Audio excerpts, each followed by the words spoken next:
하나님 말씀은 마태복음 25장입니다. 마태복음 25장은 46절까지 있는데요. 1절과 2절, 12절, 14절, 15절, 그리고 29절, 31절, 32절, 40절, 그리고 마지막 46절 이 부분을 읽겠습니다. 먼저 1절입니다. 그런데 천국은 마치 각자의 등불을 들고 신랑을 맞으러 나간 10처녀들과 같다 하리니 2절 그 중에 5은 미련하고 5은 슬기 있는 자라. 12절에 대답하여 이르시되 진실로 너희에게 이르노니 내가 너희를 알지 못하노라 하였느니라. 14절입니다. 또 어떤 주인이 타국에 갈 때 그의 종들을 불러 자기 소유를 맡김과 같으니 15절에 각각 자기 재능대로 한 사람에게는 금 5달란트를, 한 사람에게는 2달란트를, 한 사람에게는 1달란트를 주고 떠났더니 29절 무릇 있는 자는 받아 풍족하게 되고 없는 자는 그 있는 것까지 빼앗기리라. 31절입니다. 인자가 자기 영광으로 모든 천사와 함께 올 때 자기 영광의 보좌에 앉으리니 32절 모든 민족을 그 앞에 모으고 각각 구분하기를 목자가 염소들에서 양들을 구분하는 것 같이 하여. 40절 왕이 대답하여 이르시되 내가 진실로 너희에게 이르노니 너희가 여기 내 형제들 중에 지극히 작은 자 하나에게 한 것이 곧 내게 한 것이라 하시고. 46절입니다. 그들은 그 시대의 벌에 의인들은 그 시대의 생에 들어가리라 하시니라. 오늘 말씀을 가지고 신랑, 주인, 심판하는 목자, 재림 예수의 자화상이란 제목으로 말씀을 나누겠습니다. 성경의 결론은 예수님의 재림입니다. 그러니까 우리 신앙도 목표가 그럼 그 재림하신 주님을 어떻게 만날 것인가. 그렇다면 그 다시 오시는 주님은 어떤 모습일까 궁금하지 않겠습니까? 근데 그 다시 오시는 주님의 모습을 친절하시게도 마태복음 25장에서 소개하고 계십니다. 예수님이 자기 모습을 드러내십니다. 마태복음 25장에서는 그래서 그 주님을 맞이하는 우리 성도들의 모습도 또 한편 나옵니다. 그래서 25장은 세 부분으로 나눠져 있는데요. 1절부터 13절까지 신랑을 기다리는 10처녀로 이렇게 나오고 있고요. 물론 등을 들고 신랑을 기다리는 10처녀. 그 다음에 14절부터 30절까지는 주님의 소유를, 주인의 소유를 맡아서 그것을 다시 돌려드리는 종들로 표현되고 있습니다. 그리고 마지막으로 세 번째는 이제 31절부터 46절까지 염소들 가운데서 있는 양으로서, 그러니까 주님의 주신 풀밭에서 뜯어먹고 있었는데 그 중에서 염소가 다 돼버렸다는 겁니다. 그 중에서 양된 사람들을 골라서 이제 그 주님과 함께 하시는 그런 모습으로 나타납니다. 그러니까 신랑을 기다리는 이제 처녀들로, 또 주인을 기다리는 이 종들로, 그리고 이 심판하는 목자를 기다리는 풀먹은 양나 염소들로 이렇게 구분하고 있다는 것이죠. 이 모두가 다 예수 그리스도의 심판대를 나타내고 있는 것입니다. 성경에 보면 딱 두 가지 심판대가 있습니다. 성경의 마지막에 20장에 보면, 요한계시록 20장에 보면 백보자 심판대가 있죠. 그때는 이 모든 세상이 끝나서 거기서 새 가운데서 사람들이 나오는데, 죽은 자들이 바다에서 죽은 자들이 나오고 사망에서 죽은 자들이 나오고 음부에서 죽은 자들이 나와서 심판을 받고, 생명책에 이름이 없으면 불못에, 생명책에 이름이 있다면 이제 새 예루살렘에 들어가는 게 마지막 심판입니다. 근데 그 심판은요, 최종적인 심판이고 그 전에 중요한 심판이 있다는 겁니다. 그것을 성경에서는 고린도후서 5장 10절에 그리스도의 심판대라고 말씀하고 있죠. 그러니까 그리스도의 심판대는 백보자 심판과 천년의 시차가 있습니다.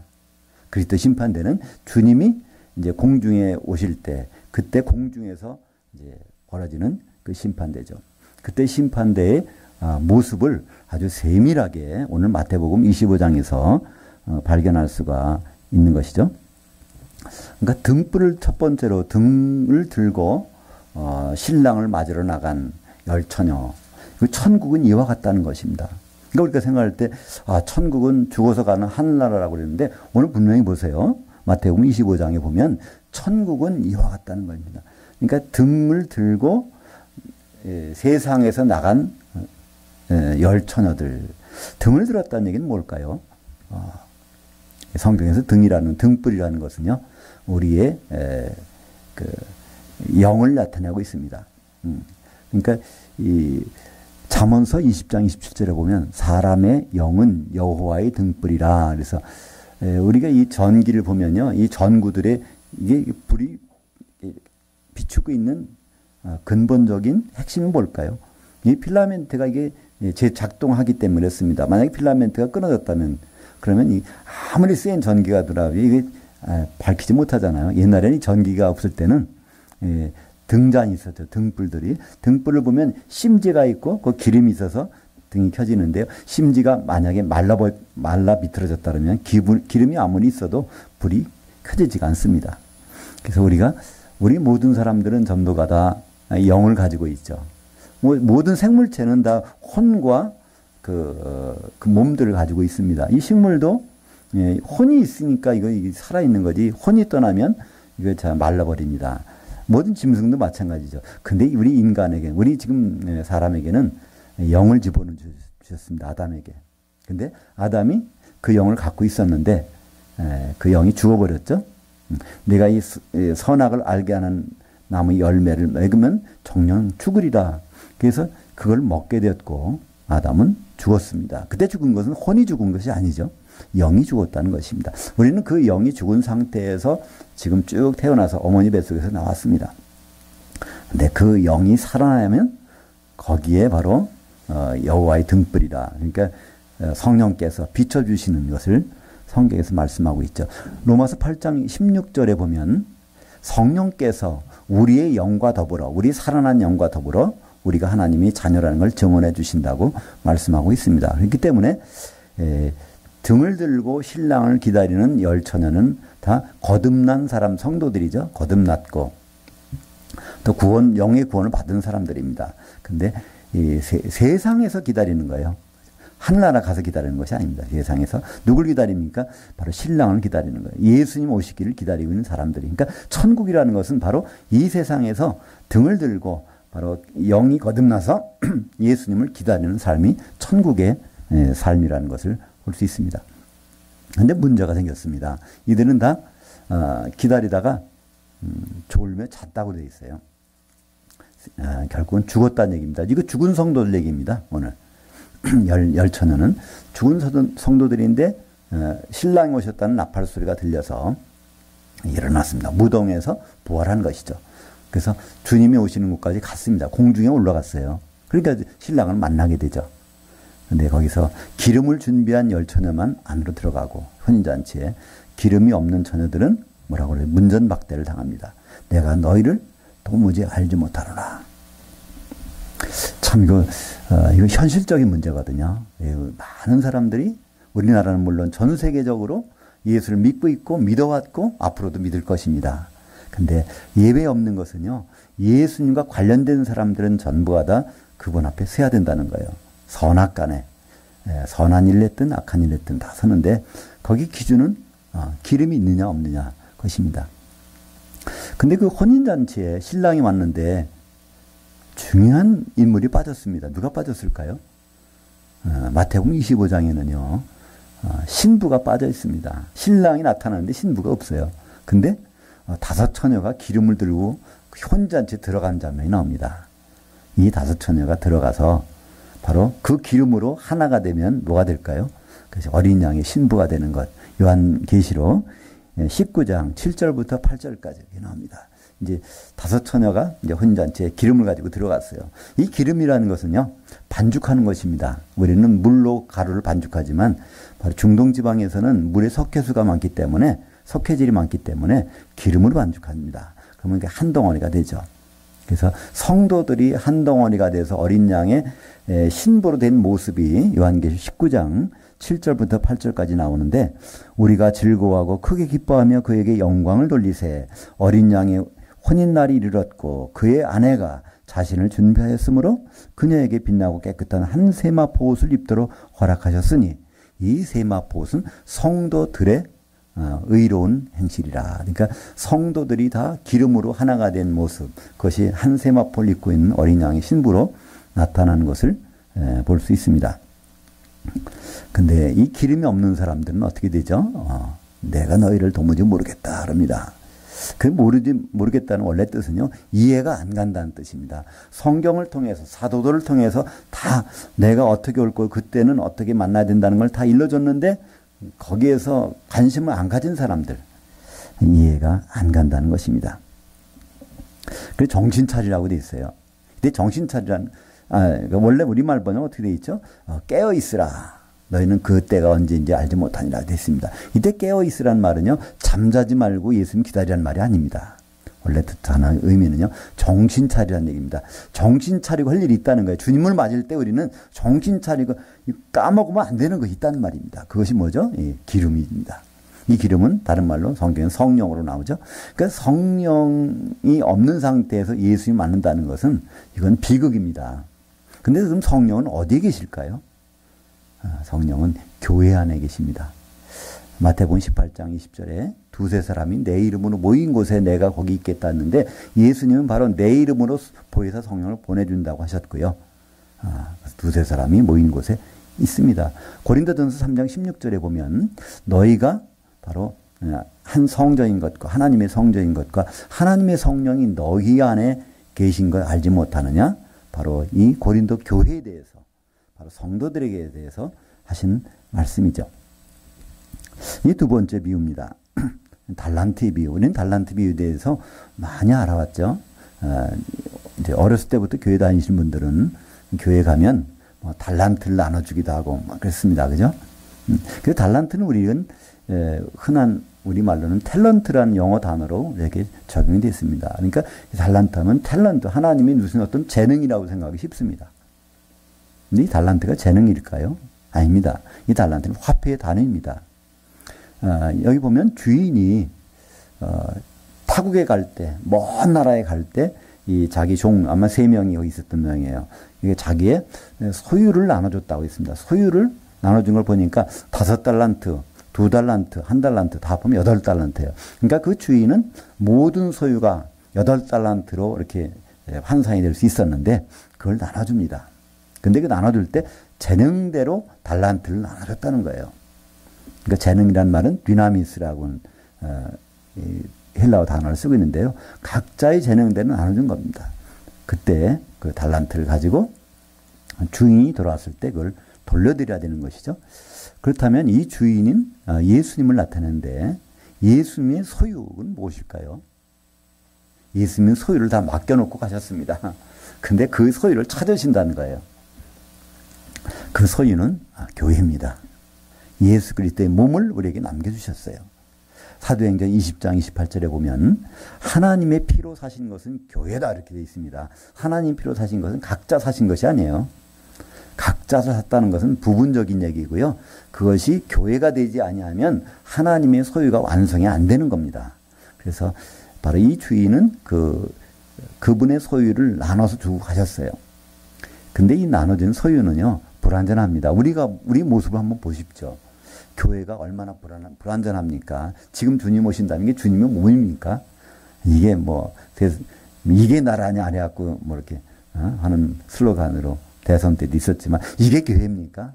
주님이 만날 수 있는 교회입니까? 주님이 결혼하면 우리가 신부입니까? 아직은 그렇지 않다는 거예요.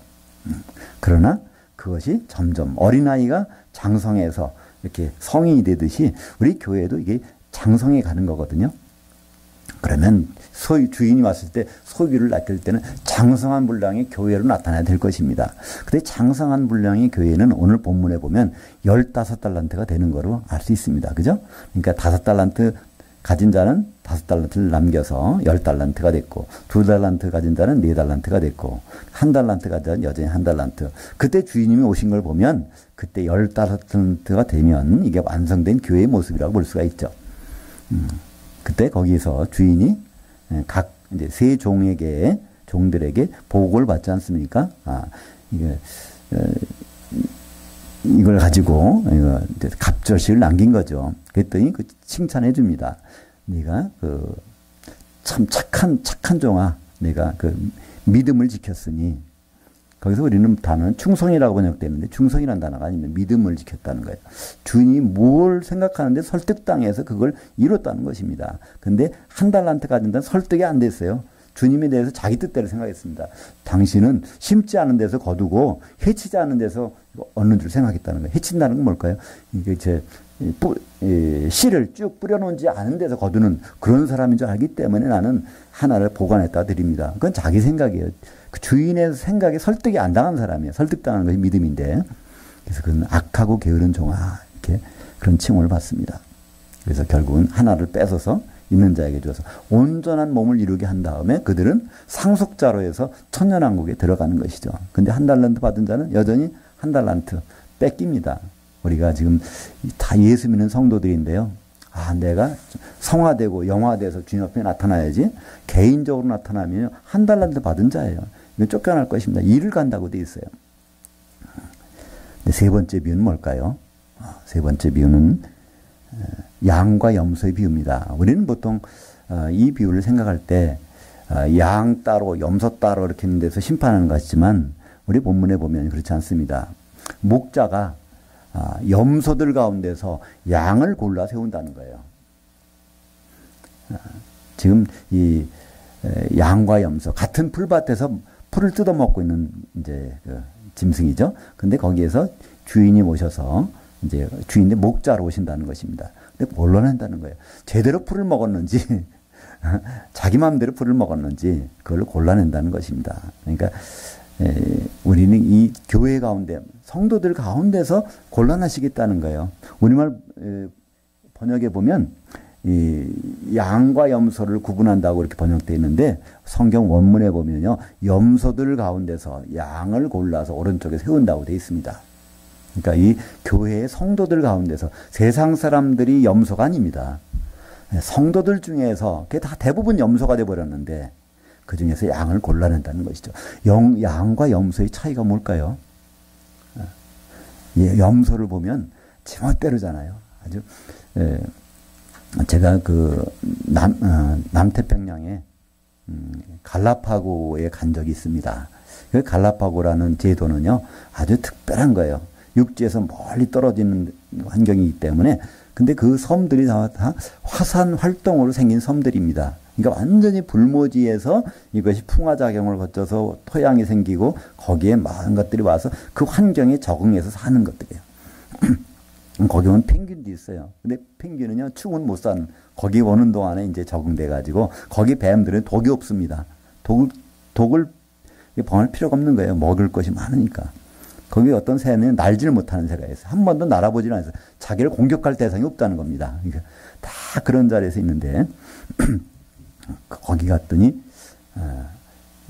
돈벌이가 있어요. 거기서 염소를 사냥하는 사람에게 정부에서 돈을 줍니다. 그 해적이 거기 와서 염소를 데리고 와서 이제 있다가 그 염소가 도망가서 번식했다는 겁니다. 그래서 염소가 다니는 곳들은 그냥 완전히 폐허가 돼버리는 거예요. 그러니까 거기 껍질, 나무 껍질까지 다 뿌리까지 다 그냥 캐먹어버리는 것입니다. 그러니까 이게 다 모든 것이 폐허가 되니까 그 염소는 특별히 바닷물을 그 짠물을 단물로 바뀌는 신장 구조가 바뀌어져 있답니다. 거기 거는. 그 정도 염소들이 가서 하니까 굉장히, 그러니까 한마디로 풀밭을 다 망쳐놓는 겁니다. 자기 먹기 위해서. 그러니까 이 주님이 양과 염소로 이렇게 비유하신 것을 보면 우리 믿는 사람들 중에서 그럴 수 있다는 얘기입니다. 대부분 믿는 사람들이 염소라는 거예요. 그래서 그 중에서 양들을 골라서 내는데 그것이 바로 심판하는 목자. 근데 여기서 구분하는 방법이 있습니다. 어떻게 골라내죠? 거기서 그 주인, 목자, 우리 예수님 목자로서 거기서 나타나서 얘기합니다.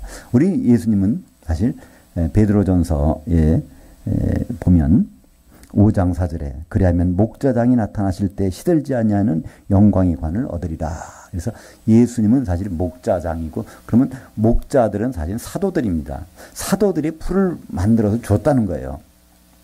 지금 예수님의 사도들은 신약 성경을 만들어 가지고 우리에게 다 줬습니다. 우리는 이걸 먹는 사람들이에요. 근데 그것을 어떻게 예수님 말씀하시죠? 바로 양들에게 얘기합니다. 바로 나의 상속자들아, 바로 좋은 나라에, 내 나라에 들어가리라. 내가 배고플 때 나에게 먹을 걸 주었고, 목마를 때 마실 걸 주었고, 내가 나그네 되었을 때 나를 집에다 들여줬고, 헐벗었을 때 옷도 입혀줬고, 아팠을 때 날 돌아보았고, 또 옥에 갇혔을 때 면회까지 왔다는 겁니다. 그랬더니 양들이 그러는 거예요. 우리가 주인님을 만난 적도 없는데 우리가 그렇게 한 적 없어요. 그랬더니 거기에서 그 예수님이 하신 말씀이 그럽니다. 여기 있는 내 형제 중 지극히 작은 자 하나에게 한 것이 바로 나에게 했다는 겁니다. 그리스도의 심판대에서 그 옆에 있는 형제들이 누굴까요? 마태복음 19장 28절에 나옵니다. 그죠? 인자가 영광의 보좌에 앉을 때 바로 너희들은 12보좌에 앉아서 이스라엘 12지파를 심판하리라. 이스라엘 12지파는 바로 성도들이잖아요. 바로 그리스도의 심판대에서 그 옆에 있는 배석 심판원관들은 사도들입니다. 그들 중에서 가장 작은 자 중 하나에게 한 것이 바로 나에게 했다는 겁니다. 그 사도들은 우리와 어떤 관계가 있을까요? 사도들은 성경을 남겨놨습니다. 성경은 마태복음부터 요한계시록까지 아주 작은 부분이라고 할지라도 그것을 무시하지 아니하고 그것을 꼼꼼히 따져보고 거기에 대해서 주님의 몸으로 세워지는 그 사람들이 양이라는 겁니다. 근데 그걸 제멋대로 자기 원하는 대로 해치는 사람들, 그것은 하나님 보시기에 바로 염소라는 것이죠. 그러니까 염소라고 지정된 사람들 거기에 말씀하시는 것이 그럽니다. 네가 나한테 배고플 때 나한테 먹을 것도 안 줬고, 목마를 때 마실 것도 안 줬고, 헐벗었을 때 옷도 안 입혀줬고, 또 병들었을 때 감옥에 갇혔을 때 나한테 아무것도 해준 것이 없지 않느냐. 우리가 언제 그랬습니까? 그랬더니 여기 있는 내 형제 중에서 작은 자에게 네가 하지 않았지 않느냐. 그러니까 이 성경 말씀을 무시하는 것입니다. 풀은 먹었어요. 거기서 먹었으니까 살아있겠죠. 그죠? 먹긴 먹었는데 성경을 보긴 봤는데 자기 멋대로 염소의 뜻대로 한 사람들, 그 사람들을 예수님은 염소라고 취급하고 그들은 어디에 들어갑니까? 영벌에, 그리고 이 양들은 영생에 들어간다고 되어 있습니다. 근데 그 번역이 좀 충실하진 않습니다. 원래 영벌이라면 영원한 벌이잖아요. 영생이라면 영원한 삶이잖아요. 근데 그 단어는 영자는 아이오니오스라고 해서 한 시대를 나타냅니다. 그 시대는 뭘까요? 천년왕국 시대입니다. 거기 보면 설명이 돼 있어요. 바로 이 염소에 해당되는 성도들에게 하신 말씀이 바로 마귀와 그 천사들에게 예비된 영원한 불에 들어가라고 되어 있습니다. 근데 가만히 보면요. 그러면 마귀하고 이 성도들이 같이 들어가나요? 거기도 우리말 번역은 참 구분돼야 되는데 이렇게 되어 있습니다. 원문에 보면 마귀와 그 천사들을 위해서 구분된 그 시대에 너희들은 불에 들어간다는 겁니다. 그 시대에 그들은 마귀와 그의 천사들은 어디에 들어가죠? 우리는 알고 있습니다. 그죠? 귀신과 마귀는요, 그들이 본거지가 있어요. 그것은 바로 무적행이죠. 예수님이 거라사 지방에 가서 거기서 귀신 들린 자에게 고쳐주실 때 그 사람이 아주 그냥 힘이 세서 빨가벗고 그냥 무덤가에 가서 쇠수살도 끊고 그런 일 할 때 예수님이 거기를 방문했습니다. 그랬더니 그들이 먼저 알아보잖아요. 하나님의 아들이요. 우리 때가 아직 안 됐는데 왜 우리 무적행에다 집어넣으려고 하십니까? 그러니까 귀신들은 가는 곳이 무적행이에요. 많은 사람들은 그렇습니다. 불신자가 죽으면 귀신 된다고 그러는데요. 그건 틀린 말입니다. 그런 말이 없어요. 불신자가 죽으면 어디 가죠? 음부에 갑니다. 누가복음 16장에 보면 이 부자는 하나님을 믿지 않다가 음부에 갔습니다. 죽어서. 근데 귀신은요. 음부에 가는 것이 아니라 무적행에 들어가는 것을 귀신이 안단 말이죠. 요한계시록 20장 1절에도 이제 주님이 오실 때, 재림하실 때 무적행의 열쇠를 가지고 오십니다. 그래서 그 마귀, 그들이 일당을 무적행에다 1000년 동안 집어넣는 거예요. 그 1000년의 기간 동안에 불이 있다는 것입니다. 그 불바다, 불지옥, 거기에 누가 들어갑니까? 염소들, 성도들이 들어간다는 겁니다. 그래서 그것은 영원한이 아니라, 영원이라는 것은 우리가 생각하는 끝이 없는 것이 아니라 그 시대에, 1000년이라는 시대에 그곳에 있게 되고 또 천년이란 시대에 우리 양의 무리에 속한 성도들은 천년왕국에 주님과 더불어 상속자로서 있게 될 것입니다. 물론 천년이 지나면 그때 백보자 심판대가 열리게 되죠. 그 백보자 심판대에서 바다에서 죽은 자들이 나옵니다. 그 바다가 누굴까요? 염소들이 들어가 있다 나오는 것입니다. 그죠? 성도는 성도인데 주님을 만나서 공중까지 올라갔어요. 혼자 이제 못 들어가고 한 달란트만 갖고 있다가 결국은 이제 깊은 바다에 불바다에 떨어져 있다가 백보자 심판 때 불에서 나오는 사람들. 또 사망 가운데서 누가 나올까요? 옛날에 예수님 오시기 전에 믿음으로 죽은 성도들. 아브라함 그때 나올 겁니다. 거기서. 그죠? 음부 가운데 누가 나올까요? 하나님과 관계없는 사람들. 바로 부자, 나사로 중에 부자가 그때 나올 것입니다. 그래서 그때 들어가는 것이 이제 불못인데 불못은 성경에서 세세토록 타는 유황불이라고 나왔습니다. 세세토록이라는 말은요, 원래 그 시대가 반복된다는 뜻입니다. 바로 헬라어로는 에이스, 투스, 아이오나스, 톤, 아이오논 이런 말씀. 아이온이라는 건 그 시대인데 복수를 써가 복수에서 복수로 계속 가는 거. 그러니까 불못은 그 세대가 연속되는 거고요. 이 오늘 나오는 불바다, 지옥, 천년 동안 있는 것은 그 한 시대 동안의 얘기를 말씀하고 있는 것이죠. 우리는 지금 어떤 사람이 양입니까? 사도들의 말을 꼼꼼히 다 무시하지 않고 끝까지 잘 보는 거기에 세워진 사람들이 이 양이고요. 이 하나님 말씀 보긴 보지만 필요한 말씀 대충 해서 염소처럼 하는 사람들은 바로 이 영원한 불, 한 시대의 불에 빠질 사람들입니다. 이것은 주님이 직접 하신 말씀이에요. 우리는 이걸 좀 심각하게 받아들일 필요가 있지 않을까요? 우리는 지금 우리가 사는 것 천국의 삶입니다. 주님 직접 말씀하셨듯이 등을 들고 그러니까 거듭나서 영이 깨어나서 바로 신랑을 기다리는 그런 삶이 우리의 삶인데요. 거기에 필요한 것은 기름입니다. 다시 말해서 성령이죠. 달란트 비유를 통해서 우리는 뭘 알 수 있을까요? 우리는 혼자 떨어져서는 바로 아무것도 할 수 없다는 것이죠. 그것이 지체가 분화되고 이것이 성장해서 한 몸을 교회를 이루는 그 2달란트, 5달란트 그 일은요 성경에서 말했어요. 큰일 했다고 안 그랬어요. 내가 작은 일에 믿음을 지켰으니 이렇습니다. 그러니까 이 2달란트나 5달란트나 전부가 남긴 사람들, 이 성도들은요 주님 앞에 설 때 큰일한 거 아닙니다. 왜 그럴까요? 그 다음에 천년왕국의 일이 큰일이라는 거예요. 그때 상속자로서 제사장들로서 주님이 대제사장이 업무를 하실 때 우리가 그 일을 맡아서 한 일이 가장 큰일이라는 거예요. 이 세상에서 왕노릇하는 것 천년 동안 그 일이 큰일인데 그 하기 전에 이 세상에 살았을 때는 작은 일이 있는데 그 작은 일은 주님의 몸을 이루고 있는 일입니다. 교회죠. 교회를 맡겨주셨는데 교회를 그분께 완성된 교회로 나타나는 것 그것이 아주 주님께 칭찬받는 일입니다. 마지막으로 한 가지는 풀을 잘 먹여야 되는 겁니다. 그죠? 목자가 나타났을 때 과식할 필요도 없고 그러니까 골고루 모든 것을 잘 먹는 것 그것을 양의 무리로 선택하실 것입니다. 그러니까 우리는 세 가지 있지 않습니까? 이 천국에서 지금 생활하는 것이 세 가지입니다. 하나는요 기름 준비하는 거예요. 그죠? 두 번째는 뭘까요? 그거는 교회가 완성되는 겁니다. 하나님께 그분의 소유니까. 세 번째는 뭘까요? 이 풀을 잘 먹는 거예요. 말씀을. 구약도 중요하겠지만 사도들의 만들어 놓은 이 풀을 우리는 무시하지 않고 작은 것 하나라도 끝까지. 그러니까 성경은 버릴 데가 없어요. 어떤 사람들은 요한계시록 이거는 목사님들이나 읽는 거라고. 아닙니다. 요한계시록도 그 좋은 풀입니다. 그건 반드시 우리가 먹어야 되는 거죠. 마태복음부터 요한계시록까지 버릴 데가 하나도 없는 것이죠. 우리의 삶은 그런 면에서 참 중요한 절호의 기회입니다. 우리가 이렇게 살다가 그냥 죽는다면 어떻게 주님을 바로 만나는 것이 아니잖아요. 주님은 한꺼번에 만납니다. 그죠?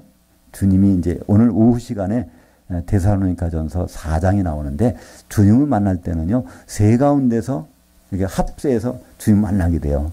주님이 데리고 오시는 성도도 있고 무덤에서 부활하는 성도도 있고 뒤따라서 올라가는 성도도 있고 그때 주님을 만날 때 만나는 것만이 우리는 할렐루야 하면 그게 아닙니다. 그때 사실은 그때를 위해서 오늘을 사는 겁니다. 그때 우리가 기름을 준비한 5 처녀 중에 하나인지 달란트를 남기고 있는 한 사람인지 정말 주님의 풀을 끝까지 요한계시록 22장 마지막 절 21절까지 잘 먹은 주님의 양들인지 그것은 사는 동안에 이 천국 생활에서 결정이 될 것입니다. 우리가 죽는 순간에 그 기회는 없어집니다. 그러나 지금 우리는 아직은 살아있지 않습니까? 우리는 아주 절호의 기회를 갖고 있는 복받은 사람들입니다. 기도하겠습니다.